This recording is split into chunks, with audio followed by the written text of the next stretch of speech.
The Yoga Vasistha is attributed to a single author, but I think it's very unlikely that it was written by a single author, partly because of the length of the work, but mainly because of the inconsistency in tone.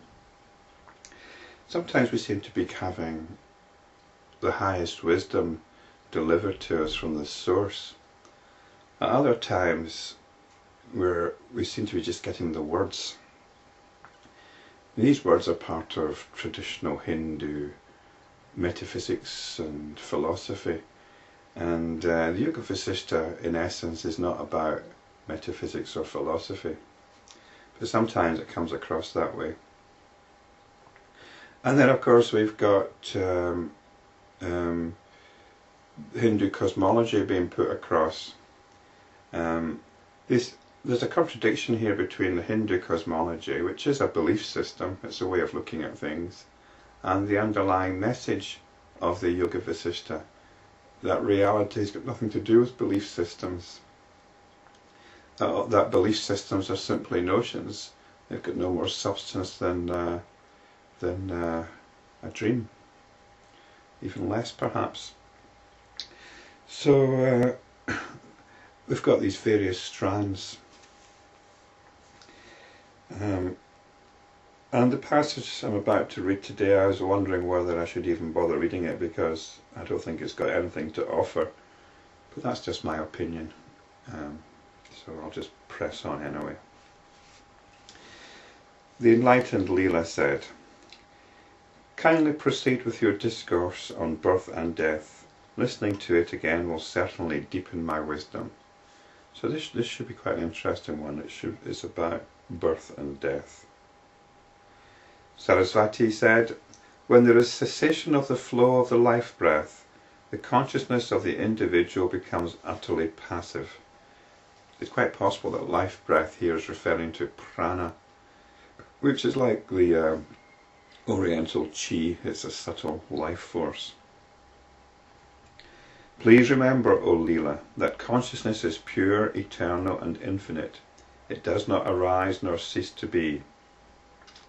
It is ever there in the moving and unmoving creatures, in the sky, on the mountain, and in air, and in fire and air. When life breath ceases, the body is said to be dead or inert. The life breath returns to its source, air, and consciousness freed from memory and tendencies remains as the self."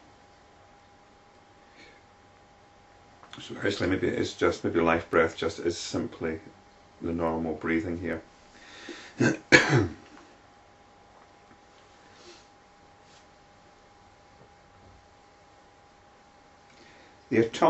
That atomic ethereal particle which is possessed of these memories and tendencies is known as the jiva, and it remains there itself in the space where the dead body is. So now we're getting into a little bit of metaphysics. It's saying here that the jiva it's like the some repository of the individual psyche. The body dies, but there's still this little seed of I suppose this little germ of personality. And they refer to it as preta, which means the departed soul here. That jiva now abandons its ideas and what it had been seeing till then, and perceives other things as in dreaming or daydreaming. So this seems okay so far. We've got this, there is a kind of continual recycling going on. We're okay with the idea of the physical body being recycled, but why can't thoughts, emotions and so on be recycled? And what's happening here at the point of death is that these thoughts and emotions are being taken away from what they were invested in. So all the actual things that you were attached to, the notions of these things drop away, but the actual emotional potential, the emotional charge is still there. And so we could say that's what constitutes the jiva at this point. After a momentary lapse of consciousness, the jiva begins to fancy that it sees another body, another world, and another lifespan. In other words, what happens is you're waking up. You wake up into another life. Maybe it's on this planet, maybe it's another planet, maybe it's in the past, maybe it's in the future, or maybe it's a totally imaginary world. Now this is where it gets a little bit iffy. Oh Leela, there are 6 categories of such departed souls: bad, worse and worst sinners, good, better, best of virtuous ones. Of course there are subdivisions among these too. In the case of some of the worst sinners, the momentary lapse of consciousness may last a considerable time. The worst among the sinners undergo terrible sufferings in hell, and then are born in countless living species before they see the end of their agony. They might even exist as trees for a long time.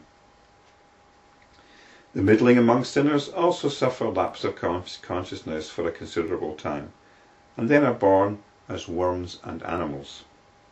The light sinners are soon reborn as human beings.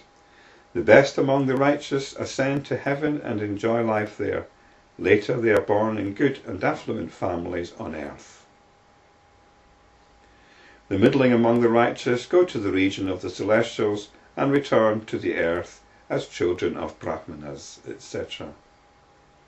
Even the righteous among the departed ones, after enjoying such heavenly pleasures, have to pass through the realms of the demigods to suffer the consequences of the iniquities they might have committed.